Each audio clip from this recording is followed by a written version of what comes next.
जय हिंद प्यारे साथियों। आज हम लोग लेक्चर नंबर 2 चैप्टर 4 की बात करें तो लेक्चर नंबर 2 है हम लोगों का, है ना, है कि लेक्चर नंबर 2 है आपका, ठीक है।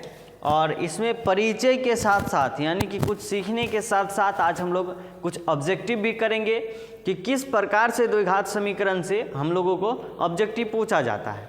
मैं बता दूं आपको कि ऑब्जेक्टिव जब बिहार बोर्ड में पूछा जाता है बहुत ही आसान रहता है, ठीक है। क्या रहता है? तो बहुत ही आसान रहता है, बस आप लोगों को थोड़ी घबराना नहीं है और उसको डट करके बस पढ़ना है और आराम से देखो। कोई भी क्वेश्चन ऑब्जेक्टिव खास करके बात करें तो जब तक पूरे क्वेश्चंस को नहीं पढ़ना है, पढ़ लो, तब तक उसका आंसर मत दो। मान लो यहाँ पे क्या है कि निम्नलिखित में कौन द्विघात समीकरण नहीं है। यदि आप इस क्वेश्चन को पूरा नहीं पढ़ते हो तो मान लो यहाँ तक पढ़ते हो, निम्नलिखित में कौन द्विघात समीकरण है, आपके मन में क्या चलेगा कि निम्नलिखित में कौन द्विघात समीकरण है। लेकिन यहाँ पे क्या है, एक्चुअली में यहाँ पे लिखा हुआ है कि कौन सा द्विघात समीकरण नहीं है, ठीक है। यहाँ पे क्या लिखा हुआ है? तो नहीं है। अगर आप जल्दबाजी करोगे, ठीक है, और क्वेश्चन को ध्यान से नहीं पढ़ोगे, पूरा क्वेश्चन को नहीं पढ़ोगे तो आराम से आप अक्सर गलती करोगे, ठीक है। वो मेरे साथ हो चुका है। ओवर कॉन्फिडेंस के चक्कर में मैं बहुत सारा गलती कर चुका हूँ, तो ये मैं नहीं चाहता हूँ कि जो गलती मैं किया हूँ वो गलती आप भी करो, ठीक है। तो कोई भी क्वेश्चन को पूरा पढ़ना है फिर आंसर देना है। क्वेश्चन क्या कहता है कि निम्नलिखित में से कौन सा द्विघात समीकरण नहीं है। इसमें चुनना है कि कौन नहीं है, कौन है, ये नहीं चुनना है कि कौन नहीं है।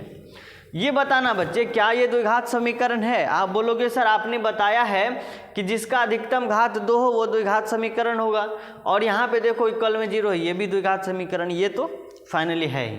उसके बाद इसकी बात करें, यहाँ पे देखो क्या है, ये जो 2 देख रहे हो ना, ये यहाँ पे नहीं है, ठीक है। ये जो 2 है आपका, ये 2 में स्क्वायर है, ठीक है।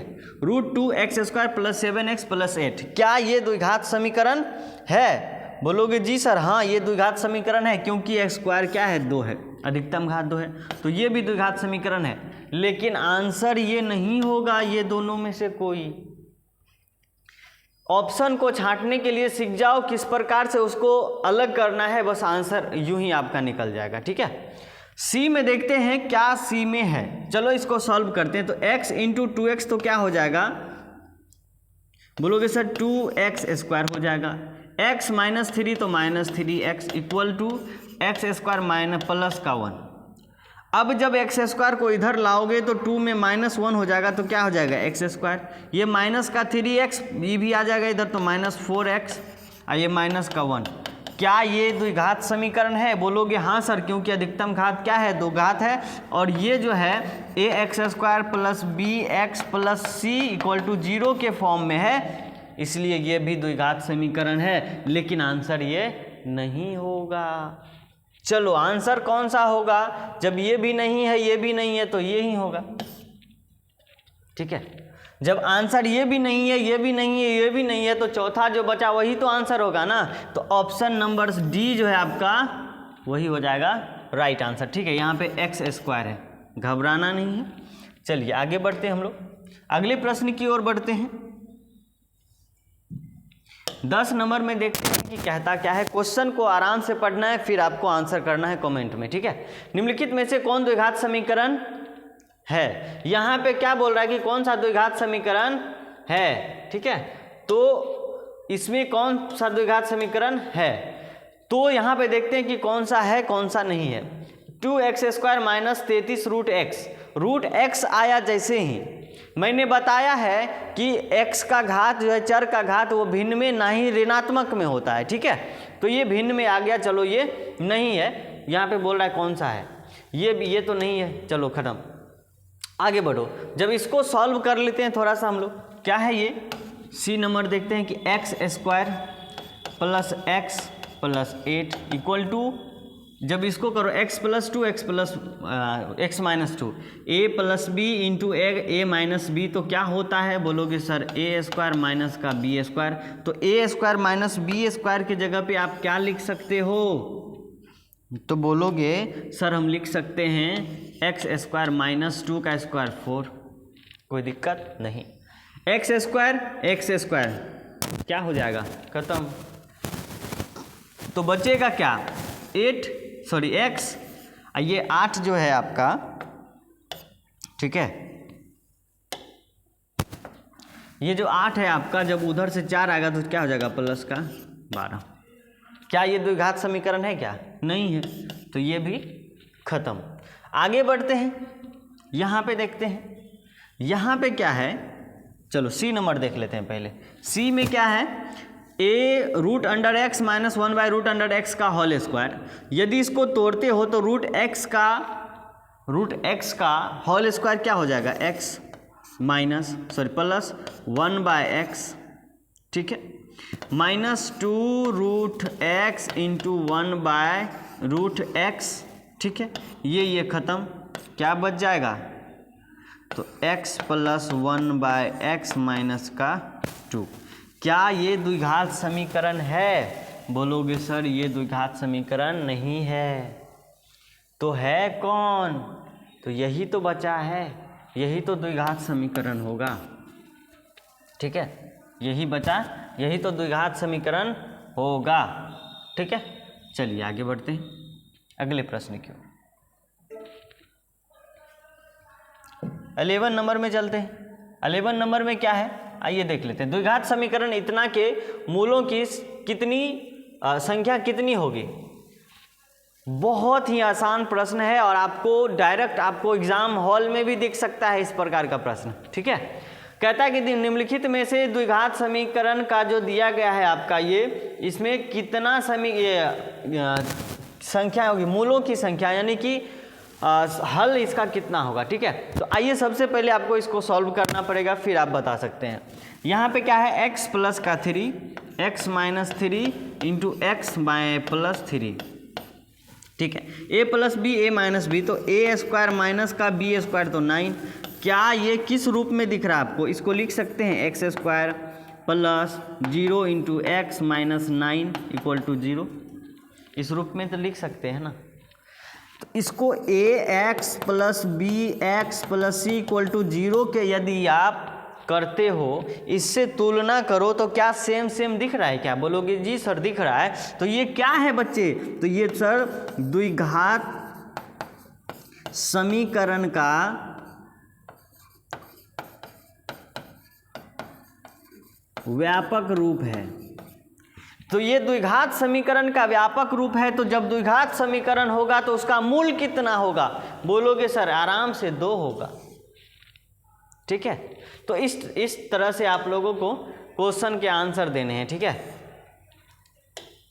चलिए कुछ ऑब्जेक्टिव हम लोगों को देखने के बाद हम जो है कि आपके लिए, ठीक है, आपके लिए क्या लेकर के आए हैं, तो बोलोगे सर एक्सरसाइज 4.1, क्योंकि हम लोगों का थ्योरी हो चुका है ख़त्म, ऑब्जेक्टिव भी देख लिए और एक्सरसाइज की बात करें तो ये एक्सरसाइज आपका यहाँ से होता है स्टार्ट। यहाँ पे क्या कहता है कि जांच कीजिए कि क्या निम्नलिखित में से द्विघात समीकरण है। आपको यही जांच करना है कि कौन सा द्विघात समीकरण है और कौन सा नहीं है, बस ये बताना है सॉल्व करके। चलो 1 नंबर को देखते हैं लोग। x + 1 का होल स्क्वायर, x + 1 का होल स्क्वायर = 2 × x - 3 है, ठीक है। अब x + 1 का होल स्क्वायर तो x² + 2x। कोई दिक्कत परेशानी हो तो कमेंट जरूर कीजिएगा। 2 × x तो 2x माइनस का क्या हो जाएगा 6। अब x² है, x² को लिख दो। 2x जब इधर आ जाएगा तो क्या हो जाएगा, खत्म। ये प्लस में है, ये माइनस में आएगा, खत्म। अब यहाँ पे देखो क्या है, +1, ये -6, इधर आके +6 तो +7 = में क्या हो जाएगा 0। यहाँ पे क्या बोल रहा है, द्विघात समीकरण है। क्या ये द्विघात समीकरण है, बोलोगे हाँ ये द्विघात समीकरण है, हाँ द्विघात समीकरण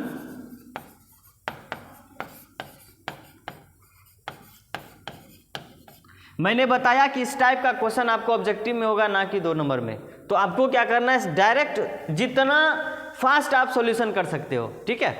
वो आपको ये पूछने नहीं जाएगा कि कितना किस प्रकार से आप सॉल्यूशन किए हो, ठीक है। आपको आप पे निर्भर करता है कि आप कितना जल्दी इसको सॉल्व करके आंसर दे के आगे बढ़ते हो, ठीक है। चलिए दूसरा नंबर देखते हैं हम लोग। दूसरा नंबर में क्या है, x square minus 2x, x square minus का 2x और क्या है equal to -2 into 3 minus x equal to -2 into 3 minus का x, यही है ना, सेम है, मिला लो, ठीक है। अब देखो यहाँ पे क्या है, एक्स स्क्वायर माइनस का 2x इक्वल टू ये -2 से मल्टीप्लाई कर दो तो -6 अब प्लस का 2x। अब ये -2x जब इधर आएगा एक्स स्क्वायर, ये -2x इधर है, ये भी +2x इधर आएगा तो क्या हो जाएगा -2x minus 4x equal to ये -6 इधर आके क्या हो जाएगा +6 इधर इक्वल टू में 0। क्या ये द्विघात समीकरण है? हाँ द्विघात समीकरण है, ये भी क्या है द्विघात समीकरण है। चलिए आगे बढ़ते हैं। तीसरा नंबर देखो क्या है, x माइनस 2x प्लस 1, क्या है x माइनस 2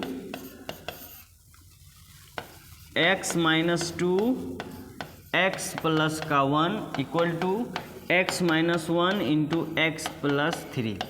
अब इसको मल्टीप्लाई करो। सबसे पहले क्या करो, ये जो x है ये x से इन दोनों में मल्टीप्लाई करो तो x इंटू एक्स तो क्या हो जाएगा एक्स स्क्वायर। अब फिर x को क्या करो 1 से मल्टीप्लाई करो तो x इंटू 1 क्या हो जाएगा प्लस x। अब ये -2 को फिर मल्टीप्लाई करो इससे, ठीक है, तो -2 इंटू एक्स तो -2x। अब फिर -2 को मल्टीप्लाई करो 1 से, ठीक है, -2 इंटू 1 तो क्या हो जाएगा -2 इक्वल टू 0 नहीं है। अब इधर भी करना है, वही सेम क्रिया करना है। x को सबसे पहले इन दोनों में करो तो एक्स स्क्वायर प्लस का 3x। अब ये माइनस को गुना करो तो -x माइनस 3। यहाँ तक कोई समझने में परेशानी है, दिक्कत है? नहीं। अब देखो ये एक्स स्क्वायर को जब इधर लाओगे तो एक्स स्क्वायर खत्म, बचेगा क्या, एक्स स्क्वायर है ही नहीं तो क्या ये द्विघात समीकरण है क्या? बोलोगे नहीं है। आराम से अब जो भी बचा सजा के लिख दो यहाँ पे, x है -2x तो -2x ये माइनस का 2। अब यहाँ पे क्या है 3x माइनस x तो प्लस 2x। अब इधर आके -2x। अब यहाँ पे प्लस का क्या बच जाएगा 3 इक्वल टू में 0। आप जो भी बचा है आराम से फाइनली लिख दो, -4x प्लस का 1 इक्वल टू 0। द्विघात समीकरण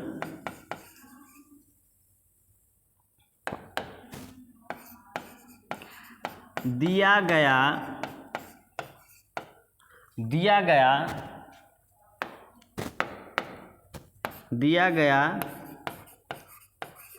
समीकरण द्विघात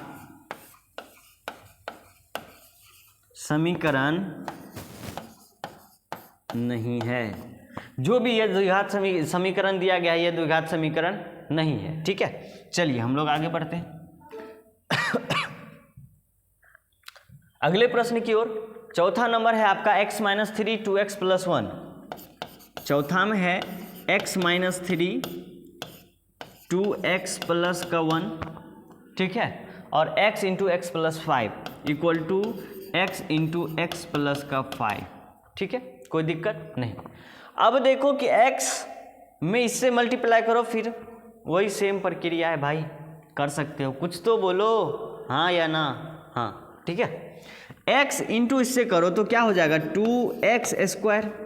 अब फिर x को 1 से करोगे तो प्लस x। अब ये -3 को मल्टीप्लाई करो दोनों से, अब ये माइनस का 6x माइनस का 3 हो जाएगा। कोई परेशानी कोई दिक्कत हो तो ज़रूर कमेंट कीजिएगा। और हाँ, ये वीडियो को अधिक से अधिक शेयर करें आप लोग, ताकि अधिक बच्चे इससे जुड़ पाए और अधिक बच्चे लाभ उठा पाए। x गुना x तो क्या हो जाएगा एक्स स्क्वायर, ये प्लस का क्या हो जाएगा 5x। यहाँ भी देखो क्या है, यहाँ पे 2x है, जब इधर आएगा तो ये -x तो -2x plus 2x minus x तो क्या बच जाएगा एक्स स्क्वायर। यहाँ पे प्लस x है -6x तो -6x प्लस x 5x बच गया। जब ये 5x आएगा तो ये आराम से ख़त्म नहीं होगा, यहाँ पे क्या बच जाएगा -5x और ये भी आ जाएगा -5x, ये माइनस का 3 इक्वल टू में क्या हो जाएगा 0।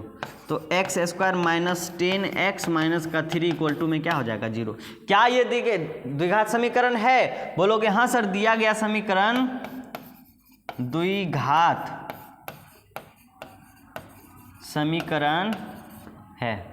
गर्व से कह सकते हैं कि ये दिया गया द्विघात समीकरण है। ठीक है, चलो आगे बढ़ते हैं हम लोग।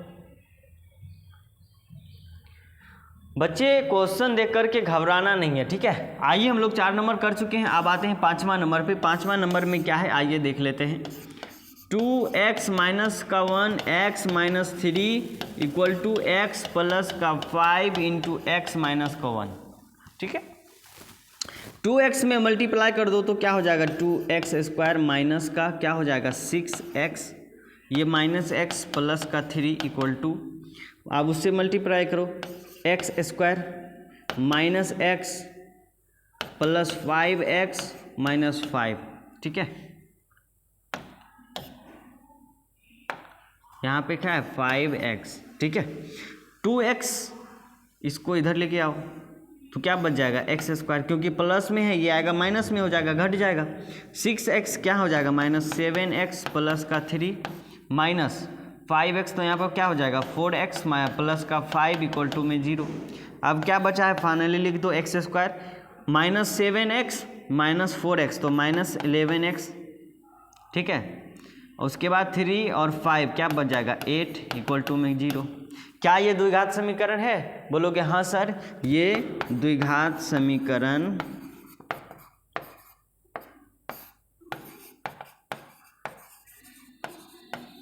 ठीक है।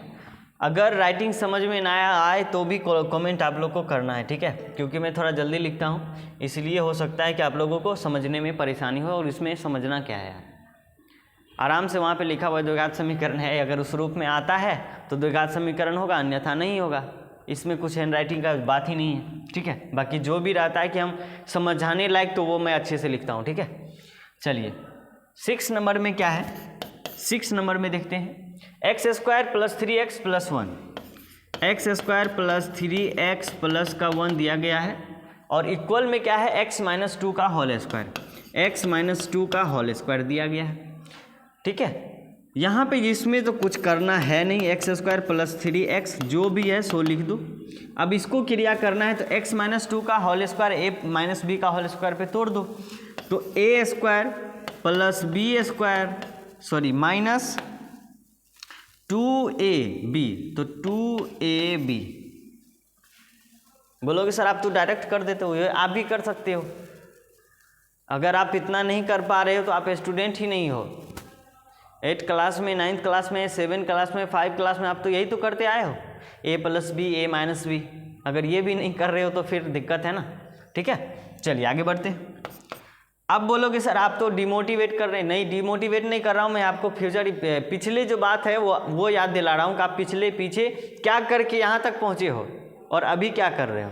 ठीक है, चलिए एक्स स्क्वायर है ये ख़त्म। ठीक है, 3x और यहाँ पे क्या हो जाएगा 4x, तो ये भी प्लस में हो जाएगा, तो 7x, ये प्लस 1, ये माइनस 4, तो क्या हो जाएगा -3 इक्वल टू में 0। क्या ये द्विघात समीकरण है? बोलोगे नहीं है, तो इसमें हम लोग लिख सकते हैं अतः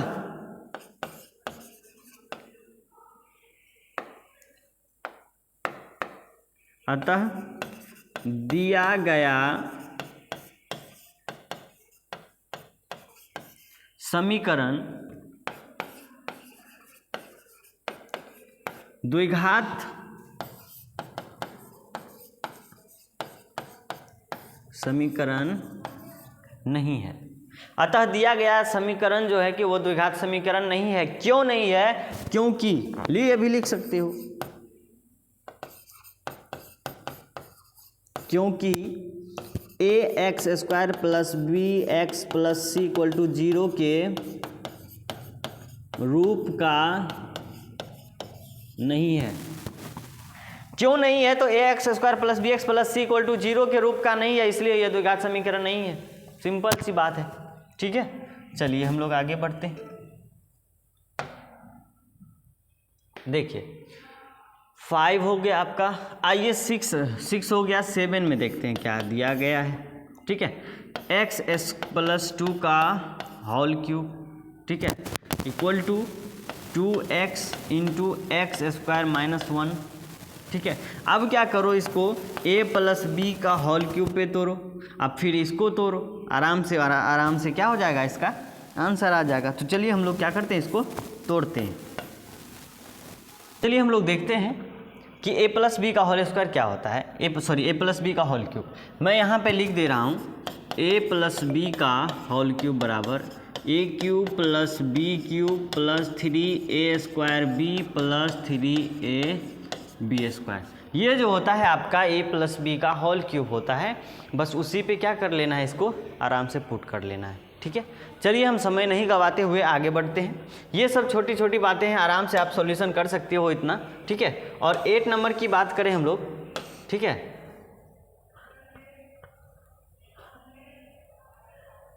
ठीक है, 8 नंबर की बात करें।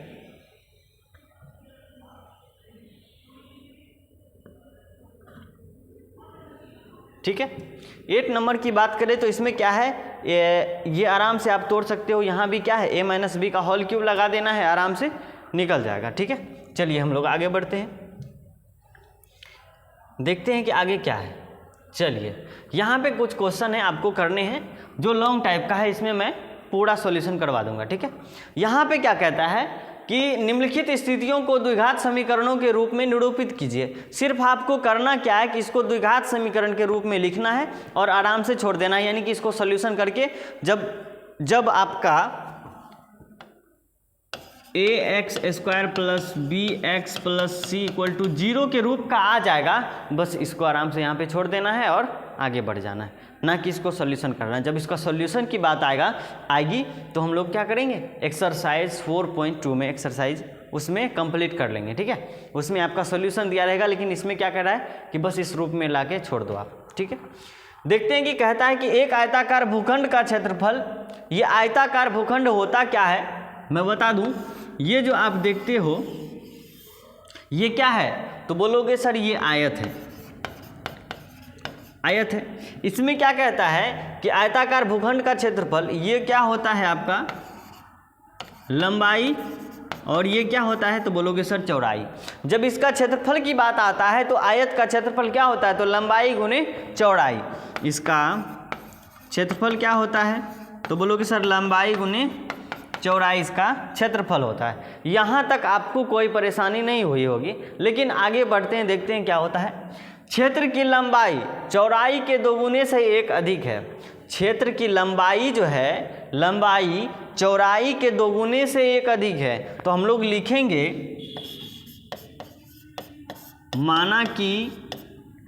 माना कि चौड़ाई से 2 गुने से अधिक है कौन, तो लंबाई। तो चौड़ाई को मान लो आप, क्या लिखेंगे, माना कि आयताकार भूखंड का चौड़ाई। ठीक है, माना कि आयताकार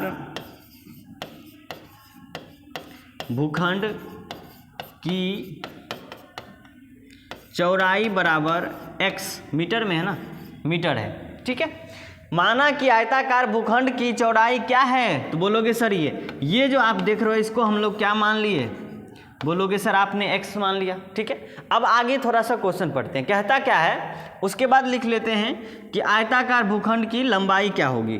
तो आयताकार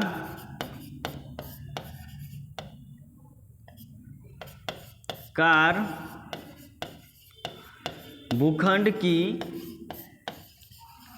लंबाई बराबर क्या होगा।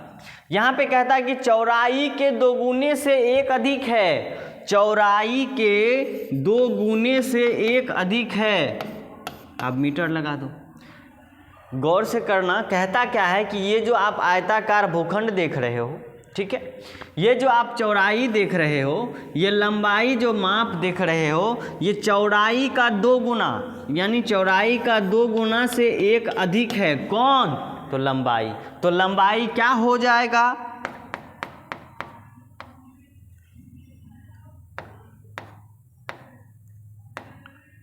लंबाई हो जाएगा कि 2x यानी कि 2 गुना लंबाई, चौड़ाई का 2 गुना 2x, एक अधिक है तो यही तो हो जाएगा लंबाई। यहाँ तक क्लियर है। और बात आती है क्षेत्रफल, तो क्षेत्रफल बराबर क्या होता है, तो लंबाई गुने चौड़ाई, तो 2x into 2x, sorry x है यहाँ पे, है ना,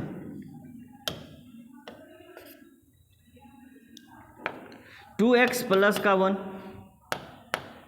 2x प्लस 1, यही तो हो जाएगा।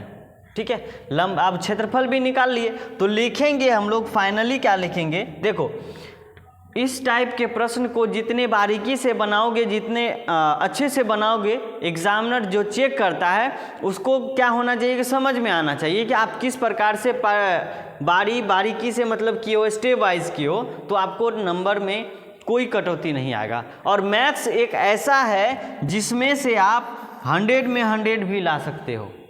मैथ्स एक ऐसा सब्जेक्ट है जिसमें आप 100 में 100 ला सकते हो। अगर हिंदी में हैंड राइटिंग में काट लेगा, कहीं पे कुछ कट सकता है, फिजिक्स में कहीं भी कट सकता है, केमिस्ट्री होगा, ये सब में, सोशल साइंस ये सब में कट सकता है, संस्कृत में भी कट सकता है, लेकिन एक मैथ्स ही एक ऐसा है जिसमें आप 100 में 100 ला सकते हो। ठीक है, तो आप अगर थोड़ा सा मेहनत कर दो तो आप 100 में 100 ला सकते हो। लिखेंगे तो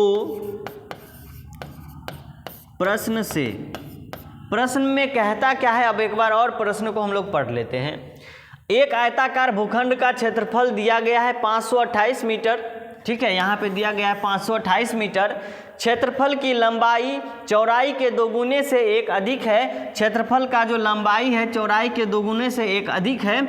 भूखंड की लंबाई की चौड़ाई, भूखंड की लंबाई और चौड़ाई ज्ञात कीजिए। यहाँ पे 2 बार लिखा गया। ठीक है, भूखंड की लंबाई और चौड़ाई ज्ञात कर रहे हैं। यहाँ पे ज्ञात नहीं करना है, हम लोगों को पहले ही बोल दिया गया है कि बस इस रूप में छोड़ देना है। ठीक है, अब देख लेते हैं क्षेत्रफल क्या होता है। क्षेत्रफल यहाँ पे दिया गया है, निकालें हम लोग x इंटू 2x प्लस का 1, और क्षेत्रफल दिया कितना गया है, तो बोलोगे सर 528।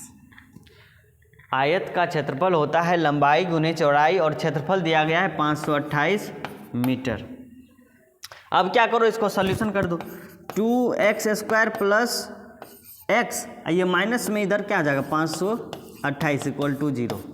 क्या ये इस रूप का हुआ, ax स्क्वायर प्लस bx plus c equal to 0 के रूप का है क्या, बोलोगे हाँ सर है, बस छोड़ दो ना, द्विघात समीकरण के रूप में लाना है और आराम से छोड़ देना है। ठीक है, चलिए आगे बढ़ते हैं, अगले प्रश्न की ओर बढ़ते हैं। कहता है कि 2 कर्मागत, सबसे पहले हमको ये बताओ कि ये कर्मागत का मतलब क्या होता है।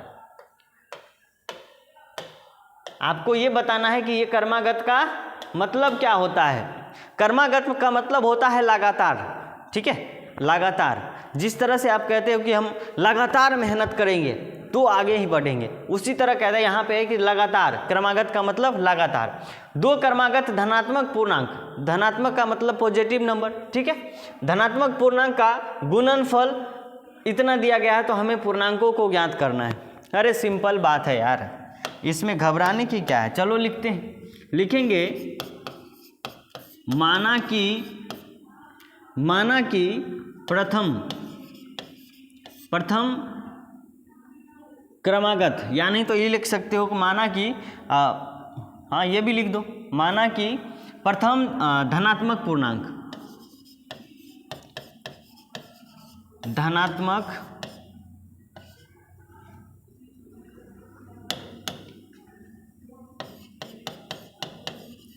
पूर्णांक बराबर x। पहला धनात्मक पूर्णांक x हो गया, तो दूसरा धनात्मक पूर्णांक क्या हो जाएगा, तो बोलोगे सर x प्लस का 2। पहला धनात्मक पूर्णांक x, तो दूसरा धनात्मक पूर्णांक x प्लस 2। ये कर्मागत, सॉरी x प्लस 2 नहीं होगा, x प्लस 1। ये कर्मागत बोला है यानी लगातार, तो पहला कर्मागत धनात्मक पूर्णांक क्या हो जाएगा, पहला कर्मागत धनात्मक पूर्णांक, प्रथम कर्मागत यहाँ पे लिख दो, कर्मागत, पहला कर्मागत धनात्मक पूर्णांक ये हो गया, और दूसरा कर्मागत, ठीक है यहाँ पे क्या लिख दो,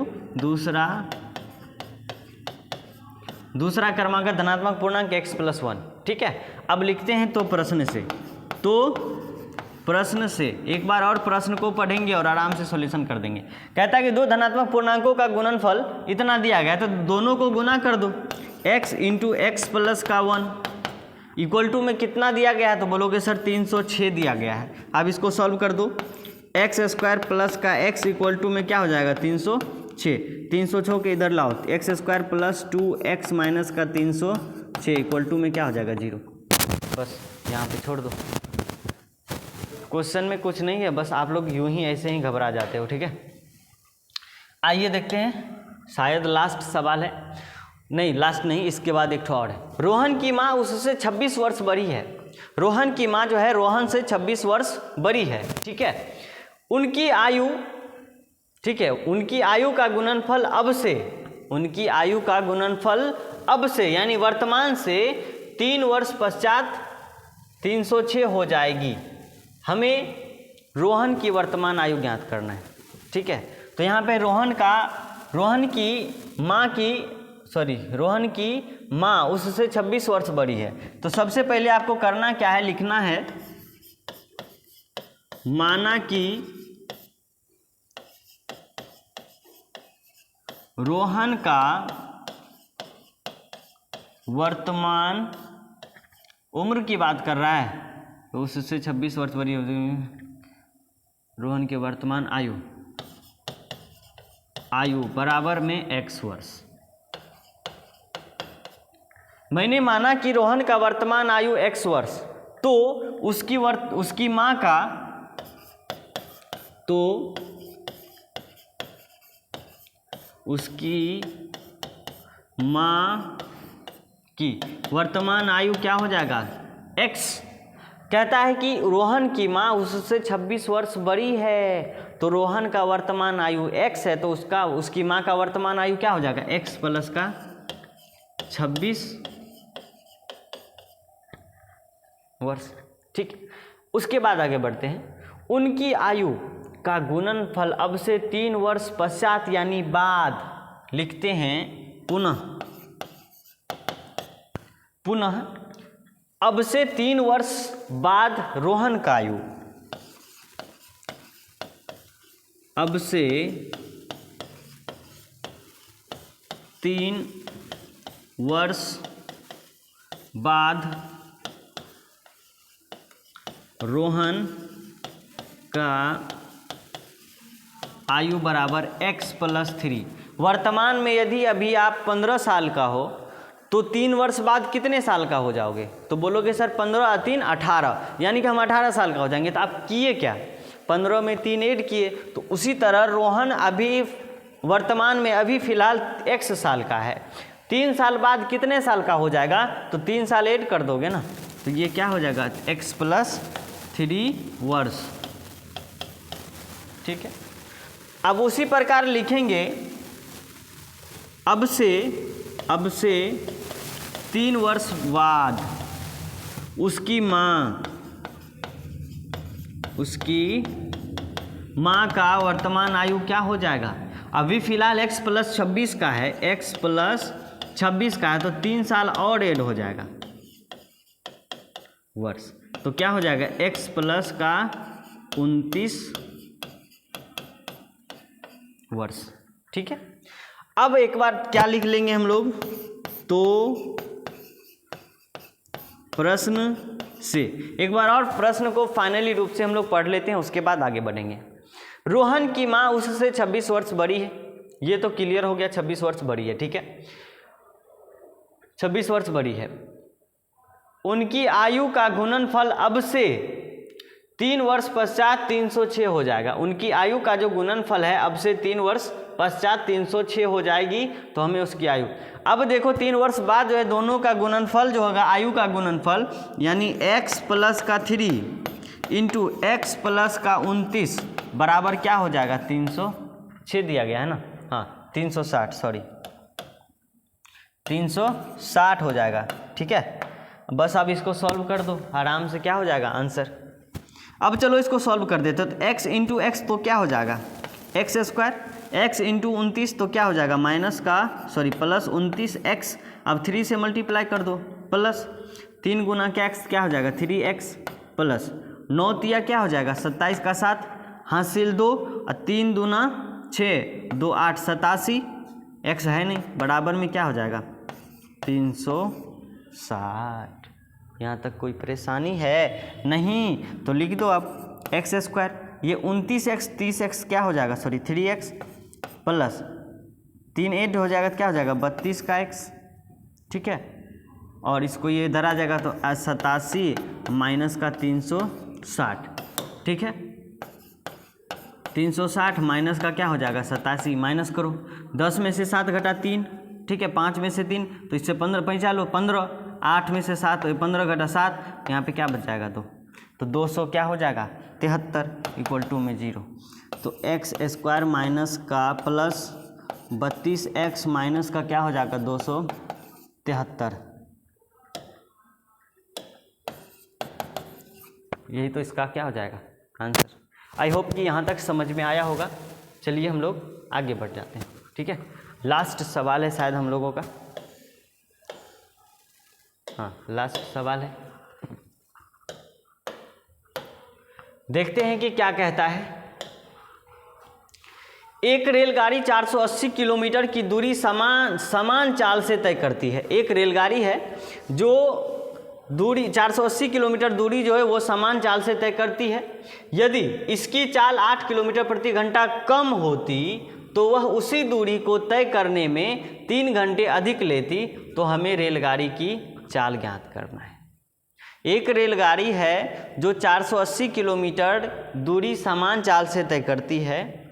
यदि उसी दूरी में चाल को 8 किलोमीटर प्रति घंटा घटा दी जाए, ठीक है, घटा दी जाए, कम होती तो वह उसी दूरी को तय करने में 3 घंटा अधिक लेती। तो चाल ज्ञात करना है कि उसका चाल क्या होता।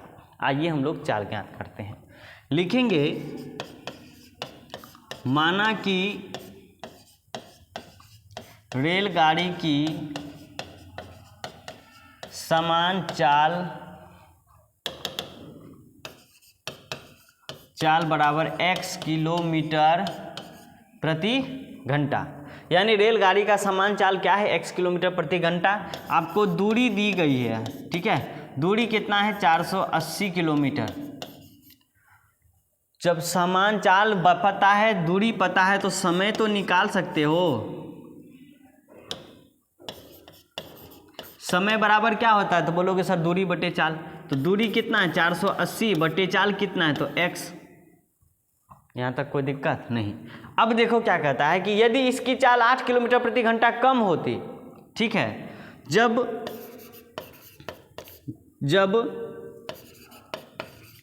चाल 8 किलोमीटर प्रति घंटा कम होती तो चाल बराबर क्या हो जाएगा x माइनस 8 x किलोमीटर प्रति घंटा। जब चाल को 8 किलोमीटर प्रति घंटा घटा देता है तो चाल क्या हो जाएगा x माइनस 8 किलोमीटर प्रति घंटा। तो दूरी क्या हो जाएगा, इसका दूरी वही है 480 किलोमीटर। दूरी में कोई कमी नहीं है, दूरी में ना तो घटा है ना बढ़ा है, दूरी कांस्टेंट है यानी कि वही है, ठीक है। तो समय हम लोग निकाल लेते हैं। यहाँ पे समय क्या हो जाएगा तो दूरी बटे चाल, तो 480 बटे में x माइनस का क्या हो जाएगा 8।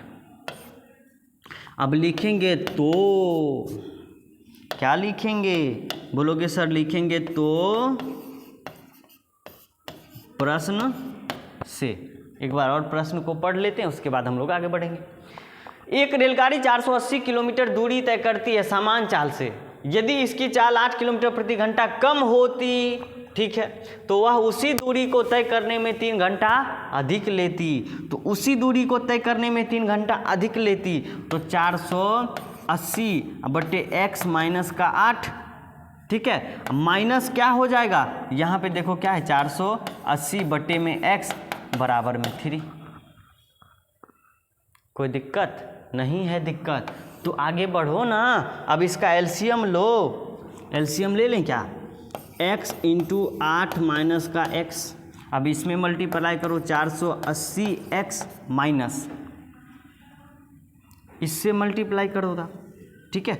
तो ये क्या हो जाएगा आपका 8 0 हो जाएगा आपका, क्या हो जाएगा 8 से मल्टीप्लाई करो, या नहीं तो आप इसको बाद में अभी रहने दो, ठीक है, मल्टीप्लाई नहीं करना है। ये इसको लिख दो, ये माइनस का क्या हो जाएगा 8 माइनस एक्स इंटू 480, ठीक है। अब इसको यहाँ पे लेके आते हैं, इक्वल टू में 3 दिया गया, ठीक। अब यहाँ पे लिख लो 480x, ये माइनस, अब मल्टीप्लाई करो तो 8 8 क्या हो जाएगा 64, 3240 हो जाएगा शायद। 8 64 के 4 हासिल 6 और 8 चौके 32, सॉरी 8 चौके 32, 6 क्या हो जाएगा 38, ठीक है, 32 6 38, ठीक है। अब ये x से मल्टीप्लाई कर दो, क्या हो जाएगा -480x, अपॉन में क्या हो जाएगा तो x into x minus 8 equal to में 3। अब देखो 480x माइनस 480x खत्म, तो क्या बच जाएगा माइनस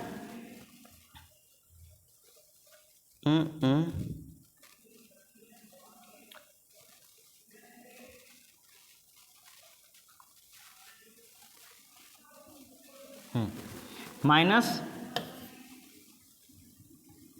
3840 अपॉन, अब इसको मल्टीप्लाई करो तो x², ठीक है, अब माइनस 8x बराबर में 3, ठीक है।